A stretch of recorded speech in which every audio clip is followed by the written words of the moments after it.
वित्त मंत्री निर्मला सीतारमण ने साल 2021-22 के लिए आम बजट पेश किया। खेती, स्वास्थ्य और इंफ्रास्ट्रक्चर पर फोकस।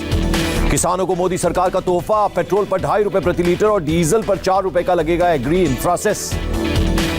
तेल के दामों में बढ़ोतरी से आम जनता पर नहीं पड़ेगा ज्यादा असर। सरकार ने सेस लगाया लेकिन एक्साइज ड्यूटी घटाई। सोने के बार पर देना होगा एग्रो इंफ्रासेस। सरकार ने बजट में 2.5% सेस का किया ऐलान।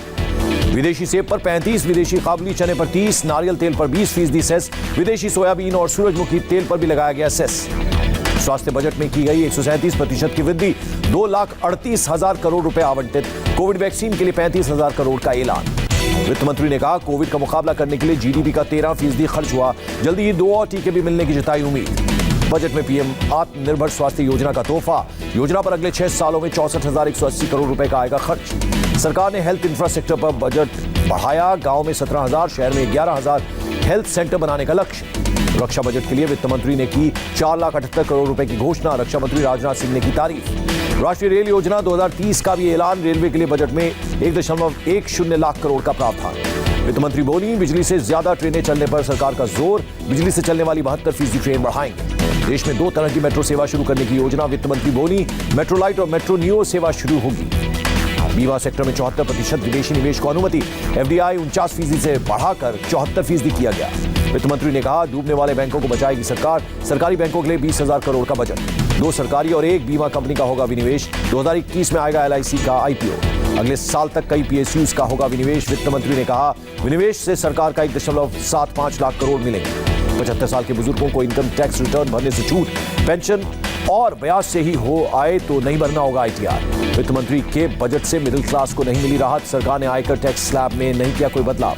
देश भर में बिछेगा सड़कों का जाल। वित्त मंत्री ने कहा अगले साल मार्च तक 8,500 किलोमीटर नई सड़क बनाने का टेंडर होगा जारी।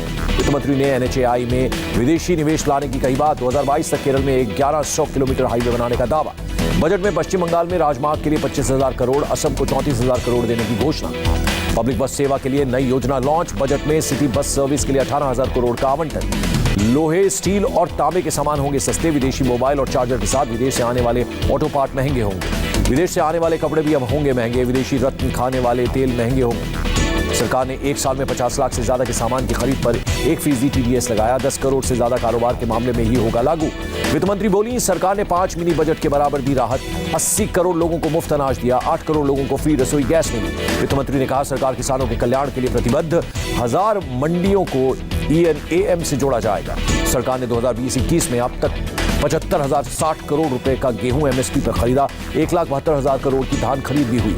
किसानों के लोन के लिए 16.5 लाख करोड़ का टारगेट। 5,000 करोड़ का माइक्रो इरिगेशन फंड। बजट में एग्रीकल्चर इंफ्रास्ट्रक्चर फंड का ऐलान। देश में बनने ये अब 5 बड़े फिशिंग हब। देश के किसान 22 और फसलों का कर सकेंगे निर्यात।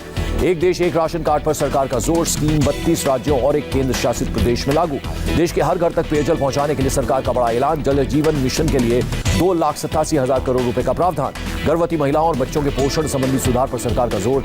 मिशन पोषण 2.0 होगा लॉन्च। जम्मू कश्मीर में करोड़ों रसोई गैस उपभोक्ताओं को सिलेंडर भरवाने के लिए झंझट से मिलेगी राहत। गैस पाइपलाइन परियोजना का काम शुरू होगा। अब ग्राहक खुद बिजली कंपनी चुनेगा। निर्मला सीतारमण बोली प्रीपेड स्मार्ट मीटर ज्यादा लगाएंगे। हाइड्रोजन एनर्जी मिशन लॉन्च करेंगे। देश में खोले जाएंगे 100 नए सैनिक स्कूल। 750 एकलव्य मॉडल स्कूल खोले जाएंगे। लेह में खुलेगा केंद्रीय विश्वविद्यालय। बजट भाषण के दौरान बोली निर्मला सीतारमण कहा 15,000 सरकारी स्कूलों को बेहतर बनाएंगे। 4 करोड़ SC छात्रों के लिए 35,000 करोड़ आवंटित किया गया। देश के इतिहास की पहली बार डिजिटल होगी जनगणना। जनगणना के लिए 3,760 करोड़ रुपए अलॉट किए जाएंगे। बजट में रिसर्च फाउंडेशन के लिए 50,000 करोड़ आवंटित। डिजिटल पेमेंट पर 1,500 करोड़ का इंसेंटिव। सरकार ने बजट में गहरा सागर मिशन के लिए 4,000 करोड़ आवंटित किए। दिसंबर 2021 में मानव रहित गगनयान मिशन लॉन्च करने का जिक्र। बजट में 95% डिजिटल लेन देन और 10 करोड़ का कारोबार करने वाली कंपनियों को ऑडिट से मिलेगी छूट। सरकार ने इमरजेंसी फंड बढ़ाकर 30,000 करोड़ किया। 2021-22 में देश का राजकोषीय घाटा 6.8% होने का अनुमान। वित्त मंत्री ने कहा 2023-24 तक घाटा 3% लाने की करेंगे कोशिश। अब 50 लाख से ज्यादा के टैक्स चोरी के मामले में 10 साल बाद हो सकेगी सुनवाई। टैक्स केस की दोबारा सुनवाई का समय 6 साल से घटाकर 3 साल किया।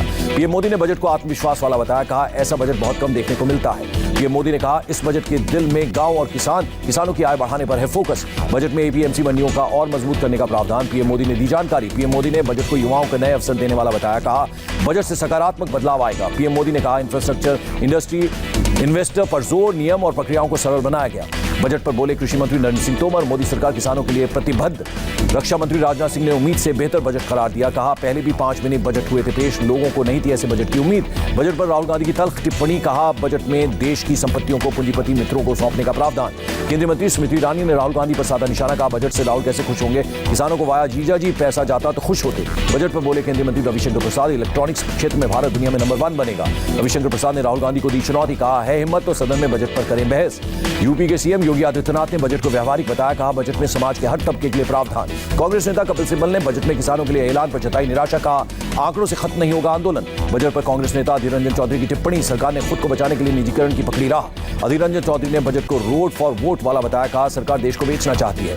लद्दाख में केंद्रीय विश्वविद्यालय बनाने के प्रस्ताव पर बोले नेशनल कॉन्फ्रेंस के नेता फारूक अब्दुल्ला, कहा विश्वविद्यालय बनाते बनाते गुजर जाएगी जिंदगी। पश्चिम बंगाल की सीएम ममता बनर्जी ने बजट को किसान, जनता और देश विरोधी बजट बताया। सीएम ममता बनर्जी ने बजट को जनता से धोखा बताया, कहा पीएसयू से लेकर इंश्योरेंस कंपनियों तक को बेच रहे हैं। टीएमसी नेता डेरेक ओब्रायन ने बजट को फेक बताया, कहा paperless budget 100% vision less budget का थीम भारत को बेचना। डेरेक ओब्रायन ने कहा बजट में आम लोग और किसानों को अनदेखा किया गया, गरीब और गरीब होंगे। टीएमसी नेताओं पर बरसे बाबुल सुप्रियो का आम पब्लिक के फायदे वाला बजट ममता और नेताओं की समझ में नहीं आएगा। बजट में गोवा के लिए डायमंड जुबली सेलिब्रेशन के लिए 300 करोड़ का प्रावधान। गोवा के सीएम प्रमोद सावंत ने पीएम मोदी का शुक्रिया अदा किया। बजट पर अखिलेश यादव ने उठाए सवाल, पूछा क्या इसी बजट से किसानों की आय दोगुनी होगी और रोजगार पैदा होंगे।